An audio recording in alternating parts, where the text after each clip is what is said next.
Olá, meus amigos, tudo bem? Hoje eu resolvi fazer uma limpa aqui, uma limpeza no escritório. De vez em quando é bom a gente tirar fora alguns papéis velhos, documentos que já não servem.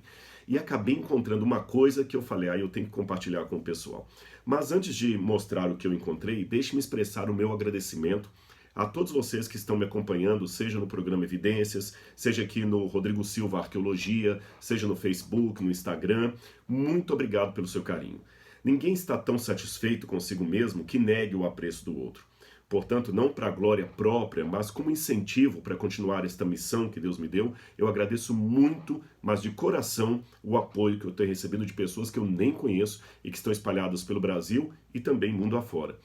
O que eu encontrei finalmente aqui na minha limpeza que eu queria mostrar para vocês?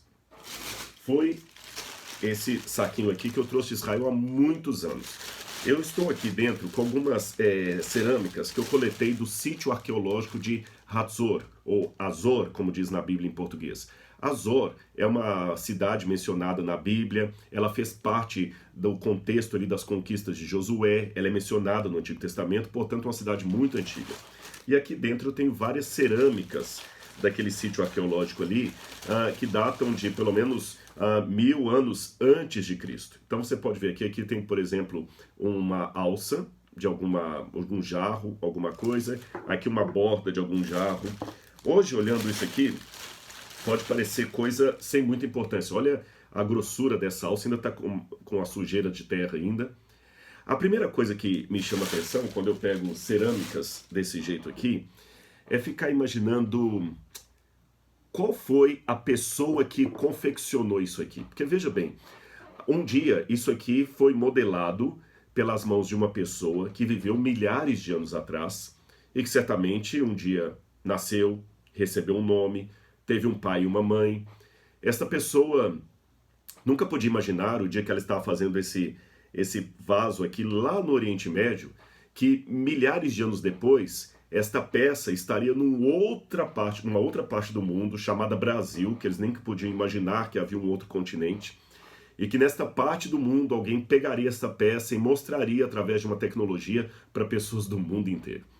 Eu sei que pode parecer um pouco romântico esta minha declaração aqui de êxtase diante de um pedaço de cerâmica, mas a arqueologia tem esse fascínio, sabe? Quando você escava isso aqui, e sabe que você é a primeira pessoa que está tocando nesse objeto, depois de milhares de anos que ele esteve enterrado ali, permitam-me ser um pouco emotivo, é algo realmente que fascina.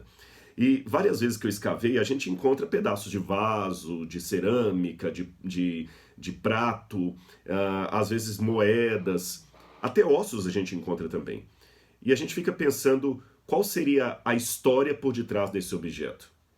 Quando alguém estava fazendo esse jarro, o oleiro, o que ele estava pensando?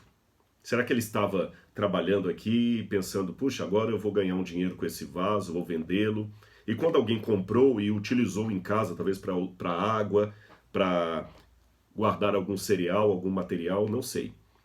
Se essa cerâmica pudesse falar, se esse pedaço de barro pudesse falar, ele contaria muita história, talvez a história da destruição de Hatzor. Quem sabe essa cerâmica testemunhou pessoalmente o toque de alguém que fez parte da história da Bíblia Sagrada? Por que não? Hoje, olhando assim, parece apenas um pedaço de barro antigo, mas sabe, quando a cerâmica foi trabalhada e feita em forma de potes, panelas, isto foi uma revolução tecnológica. Quando você estuda a história da humanidade e estuda lá a história dos sumérios, que viveram na Mesopotâmia, onde hoje seria o Iraque, parte da Síria, ali foi inventada a escrita, a matemática, a cidade, a agricultura, a roda e também a cerâmica. Antes disso, as pessoas eram caçadores-coletores. O que é isso? Eles viviam mais de caminhar e pegar uma fruta, alguma coisa que estivesse in natura e comer. E caçar alguns animais, mas comiam sempre in natura. Mas a partir do momento que eles fizeram a panela e começaram a acender fogo, começaram agora a ter a possibilidade de cozer os alimentos, preparar uma sopa, um caldo, alguma coisa assim.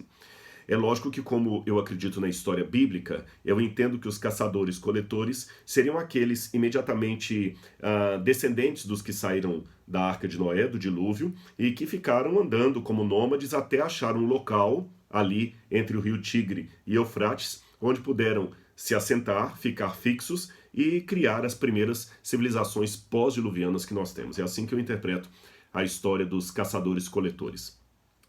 Mas a Bíblia fala muito dos potes, sabe por quê? Como eu disse para você, foi uma revolução quando o ser humano inventou isso aqui e pôde colocar no fogo. Imagine você agora poder transportar água, poder cozer os alimentos, fazer uma sopa, um caldo, coisas que eles não tinham condição de fazer antes da invenção da cerâmica. A cerâmica, naquela época, foi uma invenção tão revolucionária como, quem sabe, o celular para os nossos dias. É por isso que eu me lembro de uma passagem da Bíblia, que eu até abri aqui, e eu quero ler para você, é o que está em Jeremias capítulo 18. Todo mundo conhece esse texto. A palavra do Senhor veio a Jeremias dizendo, 18 verso 1, agora eu leio o verso 2. Dispõe-te e desce à casa do oleiro, e lá ouvirás as minhas palavras. Jeremias então desceu e foi para a casa de um homem que estava confeccionando potes de barro como este, quem sabe uma alça como esta. Desci à casa do oleiro, e eis que ele estava entregue à sua obra sobre as rodas. Por que sobre as rodas? Porque eles pegavam a roda, lembra que a roda também foi inventada na Suméria. É lógico que eu estou lendo o texto de Jeremias, mas eu estou mencionando um invento que aconteceu na Suméria. Eles colocavam a roda deitada e à medida que ela ia girando, o oleiro ia ali fazendo a modelagem do seu vaso, do seu prato, enfim, do que ele estava ali construindo.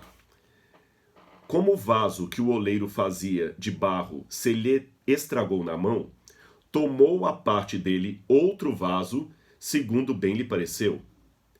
Então Jeremias estava olhando, o oleiro estava fazendo ali, mas ficou torto, não quebrou, ele pegou aquele barro, tirou e fez de novo.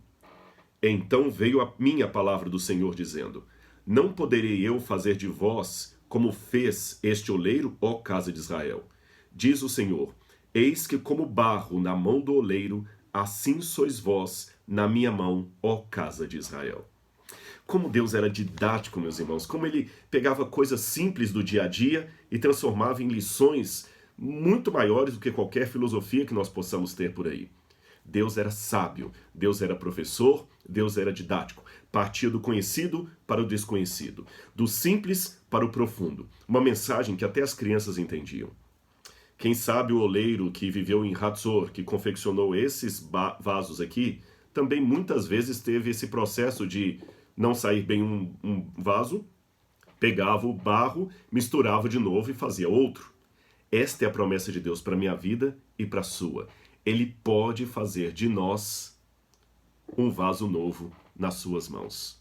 Uma cerâmica do passado, ilustrando a Bíblia Sagrada e trazendo uma mensagem que, apesar de tantos mil anos, ainda continua atual. Atualíssima, eu diria. Eu agradeço a Deus por ter essa oportunidade de testemunhar para você como a teologia pode ser ilustrada por elementos da arqueologia e como a arqueologia ilustra a própria Bíblia Sagrada. A arqueologia é a história da Bíblia em linguagem tridimensional. Eu espero que você possa ter apreciado esta meditação e quando você ficar chateado, deprimido, lembre-se, você pode ser como um vaso nas mãos de um oleiro. E Deus pode fazer de você um vaso novo. Um grande abraço, que Deus abençoe você. Vou voltar para minha faxina. Abraço, tchau, tchau.